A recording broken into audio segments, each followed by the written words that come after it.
First, we had above-inflation pay rises for the unions. Yep. Then we had a budget which the OBR said was going to push up inflation. This morning, we had city economists, real economists, Mr. Speaker, saying that next year inflation would hit 3%. Does the Right Honourable Lady agree that this government's decisions mean higher inflation for working people? Mr. Speaker, I'll ask the honourable gentleman, 11.1% or 3%? We've already talked about Ukraine, Mr. Speaker. It was Ukraine and COVID that drove up inflation. This government is doing it to the British people. High tax, high inflation, low growth, low reform. There's a word for that, Mr. Speaker. It's Starmerism. Yesterday, like many honourable members on this side of the House, I spoke to farmers from across the United Kingdom. Some of them families who farmed their land for centuries, elderly men in tears, children worried about their parents, all of them worried that their way of life is about to be destroyed. What would the Right Honourable Lady like to say to them? Well, first of all, Mr. Speaker, we are absolutely committed to our British farmers, and that's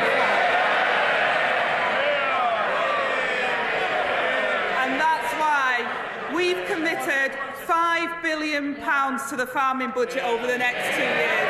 That's the largest ever amount for sustainable food production in the UK, and it's alongside £60 million, Mr. Speaker, to support those affected by extreme wet weather, and over £200 million to tackle disease outbreaks. His party couldn't even get the money out the door for farmers, failing to spend over £300 million on farming budgets. The farmers know they ruined it for them, and that's why we're in government and they're not. Well, perhaps the Right Honourable Lady thinks that everyone came to London yesterday to thank the government.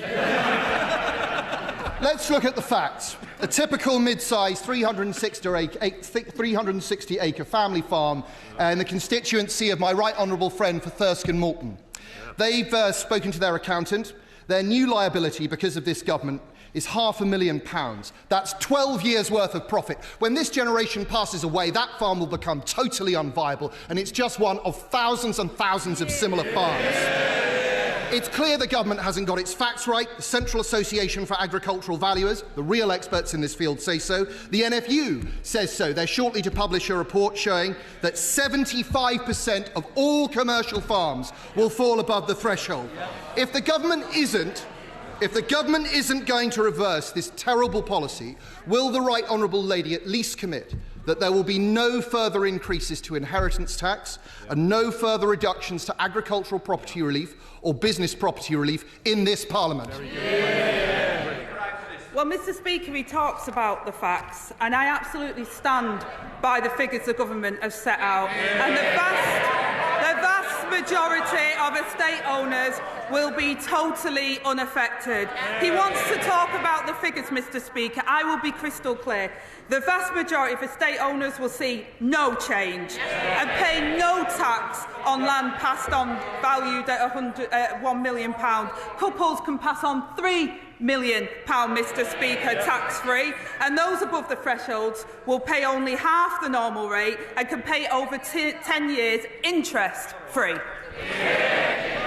This is just another part of the budget that's unravelling, Mr. Speaker. Everyone here and all the farmers at home will have heard there was no guarantee there. We know what that means. They're coming back from... Just a few weeks ago, from that dispatch box, the Minister for Rural Affairs said that he'd been congratulated by a farmer over the introduction of the inheritance tax. Now, I think this farmer must have been a cannabis farmer, because just yesterday we had 10,000 farmers on Whitehall protesting against this madcap decision. So does the Deputy Prime Minister agree with me that this decision should be thrown in the trash can along with Rachel from Accounts' CV?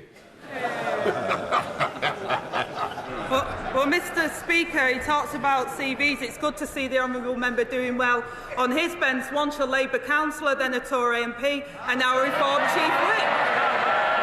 Every time he switches party, he gets a promotion. Graham Stewart.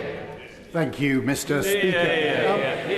The whole House recognises the authenticity of the Right Honourable Lady's backstory, her pride in being a carer, and indeed in her recent elevation. By contrast, in June, the Chief Constable of Northamptonshire was sacked for misrepresenting his CV. And just last month, Tanya Nasri, the nurse, was imprisoned for 5 years for doing the same. Does the Right Honourable Lady agree with me that such serious consequences are right and just in such cases? Well, Mr. Speaker, what I would say to the honourable gentleman, I know where he's trying to go with this.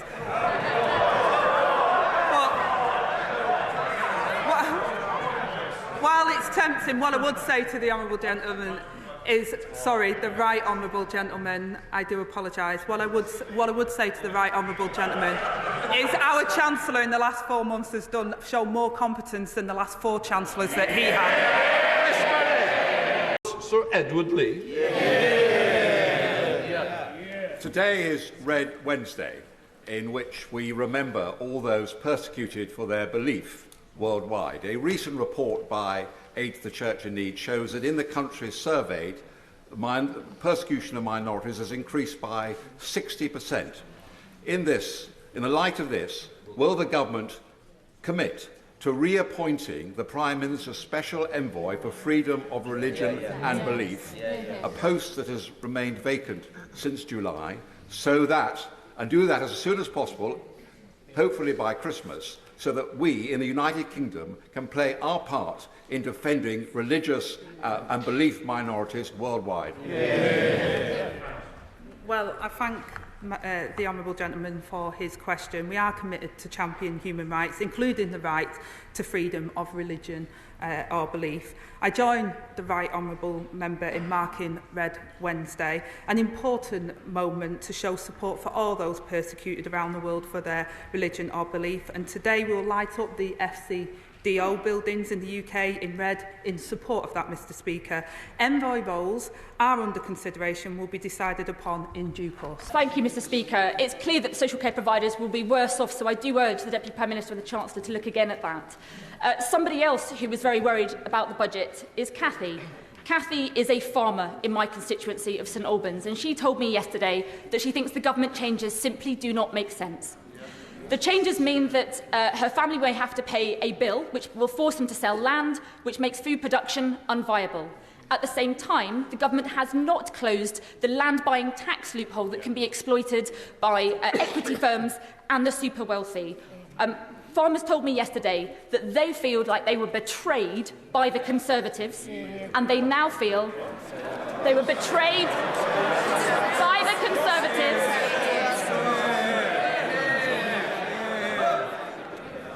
Thank you, Mr. Speaker. Farmers told me yesterday that they feel as though they had been betrayed by the Conservatives, but they now feel like they have also been lied to by Labour. Will the Deputy Prime Minister think again on this measure so that our farmers can feed Britain? Well, again, Mr. Speaker, I'm sorry to hear that Cathy is distressed by what I would say is scaremongering around what the Labour Party is doing. The budget delivered £5 billion for farming over the next 2 years, a record amount. The last government failed to spend £300 million on farmers, and our plan is sensible, fair and proportionate and protects the smaller estates while fixing public services that they rely on.